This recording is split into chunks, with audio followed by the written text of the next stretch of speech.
Hola amigos, hoy vamos a recordar la coronación de un cubano muy mexicano, José Ángel Mantequilla Nápoles, que llegó a México desde allá, de Santiago de Cuba a México en 1961. Llegó con un grupo de boxeadores, algunos se quedaron en México, otros no. Esos grupos de cubanos que se avecindaron en nuestro país, pues era pues el propio Mantequilla, estaba Baby Luis, estaba Ultiminio Ramos, estaba Pastor Marrero, que Pastor Marrero hizo una o dos peleas en México y de ahí se fue a Panamá. José Legrá, que también no se quedó en México, él se fue a España, pero sí se coronó en México, en aquella pelea donde fue vergonzoso que Clemente Sánchez perdió el título en la báscula. También vino Chucho Gutiérrez, en fin, varios boxeadores cubanos que se vinieron huyendo de la situación política que se vivía en su país y fueron recibidos muy bien aquí en nuestro país. Curtis Cox era el campeón mundial en ese momento. Vamos a poner en contexto por qué Curtis Cox era campeón mundial. En 1966 el campeón era Emil Griffith, pero decidió subir a la categoría de peso medio y ahí venció a Dick Tiger y fue como pues tuvo que renunciar o lo desconocieron como campeón mundial y pues se hizo una eliminatoria entre Curtis Cox contra Luis Manuel Rodríguez, también cubano. Fue a 15 rounds esa eliminatoria y ganó Curtis Cox, y ahí se ganó el derecho de enfrentarse al que era el retador número 1 en ese momento, Manuel El Manny González, que era un tejano. O sea, dos tejanos se enfrentaron y ganó Curtis Cox, y así fue como se coronó campeón de la Asociación Mundial de Boxeo. Ahorita vamos a explicar por qué. Él hizo, antes de llegar a su defensa número 6 contra Mantequilla Nápoles, sus primeras 5 defensas fueron muy interesantes. La primera fue con Jean Josselin, un francés, al cual le ganó con cierta facilidad. Ya se habían enfrentado en Francia y ahora en Estados Unidos ya por el título. Y ahí en esta pelea, en su primera defensa, ya fue reconocido también por el Consejo Mundial de Boxeo. La segunda defensa fue contra otro francés, Francois Pavilla, al cual noqueó en 10 episodios. Después la tercera defensa fue contra Charlie Chopper. Este hombre era reconocido por la Comisión Atlética de California como campeón de California del mundo. En esta etapa fue cuando ya empezaron a quedar nada más el Consejo Mundial de Boxeo y la Asociación Mundial de Boxeo. Después de esta pelea, pues ya no hubo ningún campeón mundial reconocido por el estado de California. Pues ya ven que había Nueva York, había California. La NBA, que se convirtió en AMB, y el organismo de nueva creación, que fue el Consejo Mundial de Boxeo, que fue creado en México. Esos fueron los únicos dos que quedaron en ese momento para regir el boxeo. La cuarta defensa fue contra Willie Ludick, un sudafricano duro, este hombre, al cual venció también acá en los Estados Unidos. Y por último se enfrentó a un argentino, Ramón La Cruz, al cual también venció y ya quedó listo para enfrentarse a José Ángel Mantequilla Nápoles en su sexta defensa del título. Esta pelea fue en abril de 1969, el 18 de abril de 1969, y pues había mucha expectación porque pues había mucho mexicano y Mantequilla Nápoles aún no era ciudadano mexicano, pero pues ya era más mexicano que el mole de poblano. Inclusive le pidió al promotor George Parnassus que se tocara el himno nacional mexicano en esa pelea.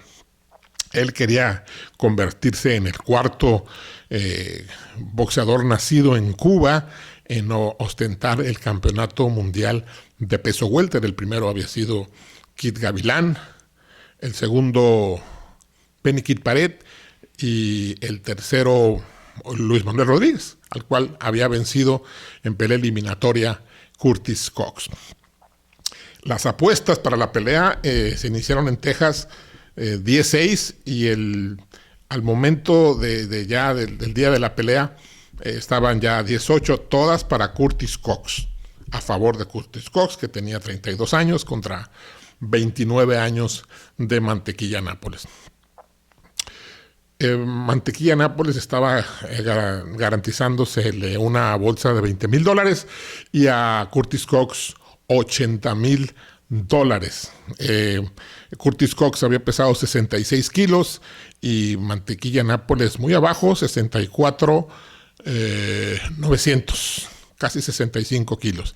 O sea, más de 1 kilo por debajo de Curtis Cox, pero todos dentro de la categoría welter, pues, o sea, dieron bien su peso.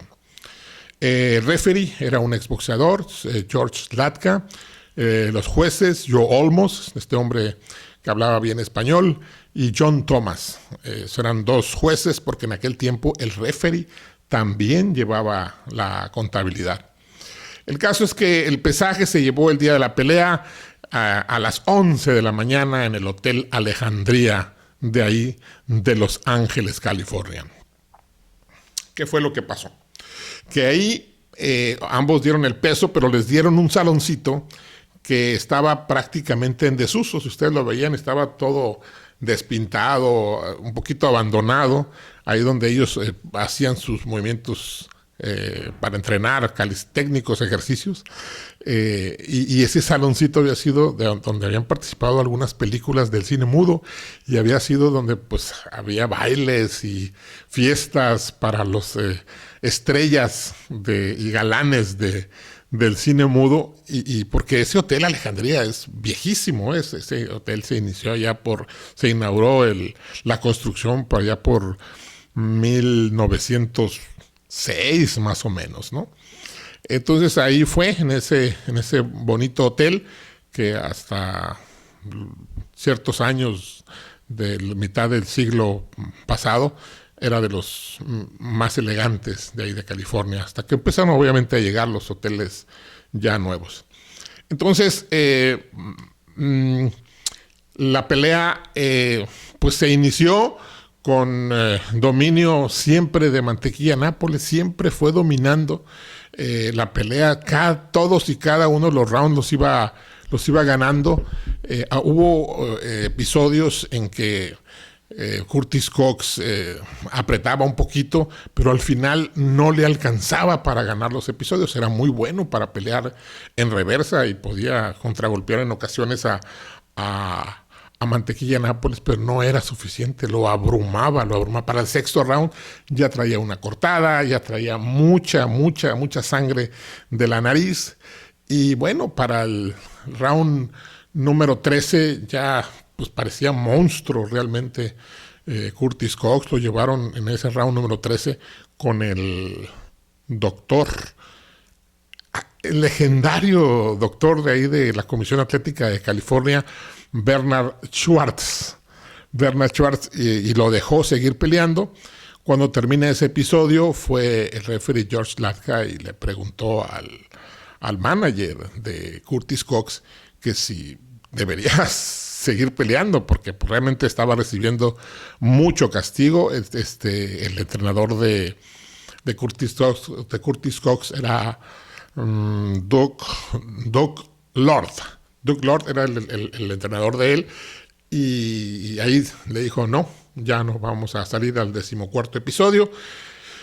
De hecho, pues el knockout en estos tiempos sería en el 14º round, porque pues ya prácticamente estaba listo ya había terminado el 13º round, nada más que en aquel tiempo en las reglas de la Comisión Atlética de California marcaban que en el round previo donde se daba el resultado de la pelea. Cuco Conde y Kid Rapidez, que estaban ahí en la esquina de Mantequilla Nápoles, hicieron algunas declaraciones que sí le iban a dar la revancha a Curtis Cox. Cuando le preguntaron que por qué le iban a dar la revancha si no había cláusula de revancha, que ya existían las cláusulas de revancha en aquella época. Eso es viejo. Para aquellos que piensan que es nuevo lo de las cláusulas de revancha, no, viene de muchos años. No se acostumbraba tanto como ahora, pero existían. Entonces Cuco Conde dijo, bueno, le vamos a dar la oportunidad porque él nos dio la oportunidad. Cuando entrevistaron a Curtis Cox, él no podía ver prácticamente de su ojo izquierdo, no, de su ojo derecho prácticamente no veía y veía muy poco de su ojo izquierdo y pues dijo, pues ya era imposible porque yo no veía los izquierdazos de Mantequilla Nápoles, ¿no? Entonces las anotaciones fueron, en aquel tiempo no era el sistema de 10 puntos ahí que se llevaba, sino era por rounds. El referee Latka y Joe Olmos marcaron 11 rounds para Mantequilla Nápoles, una para Curtis Cox y un empate hasta el momento de que se detuvo el combate, ¿no? John Thomas tenía 10 para Mantequilla Nápoles, 2 para Curtis Cox y un empate. Y la empresa de medios UPI, United Press International, marcó 12 para Mantequilla Nápoles y un solo round para Curtis Cox. Ya cuando él llegó a México, el presidente Gustavo Díaz Ordaz habló con él para felicitarlo, le ofreció unos regalos muy jugosos por darle tanta alegría al pueblo de México, y Mantequilla Nápoles hizo algo maravilloso. Le dijo, no, señor presidente, yo no quiero regalos, yo quiero que me agilice, que me llegue mi carta de naturalización para ser mexicano. Pues el licenciado Gustavo Díaz Ordaz se interesó por el tema, y ya saben que cuando un presidente, en cualquier parte del mundo, un presidente se interesa por un tema, pues todo se agiliza, y pues súbitamente y rápidamente le llegó la carta donde José Ángel Mantequilla Nápoles ya era mexicano, ya era ciudadano mexicano con mucha rapidez. Y qué bueno, porque de esto él sentía mucho orgullo de ser mexicano. Vamos a escuchar lo que dijo José Ángel Mantequilla Nápoles a la televisión mexicana al momento de coronarse campeón del mundo. José Ángel, te felicitamos a nombre de toda la afición mexicana. Exactamente. Unas palabras para México. De todo corazón le mando un saludo a mi tierra, que todo el mundo me está mirando ahorita en la capital de México. Un saludo especial para nuestro presidente de la República, el señor Gustavo Díaz Ordaz. Un saludo cariñoso para todos los aficionados de México y para todos mis paisanos que me están mirando ahorita allá en México. A todos los mexicanos. Mantequilla, le diste una lección de box al campeón, y que enhorabuena, y que haya campeón para mucho tiempo. Muy bien, amigos, pues nos da un gran placer el hecho de ver recordado a este orgulloso boxeador cubano, pero más mexicano que el mole poblano, que cuando se coronó campeón mundial. Vamos a seguir recordando sus defensas como campeón del mundo, y porque es un hombre que es de mucho orgullo para nuestro país. Muchísimas gracias y hasta la próxima.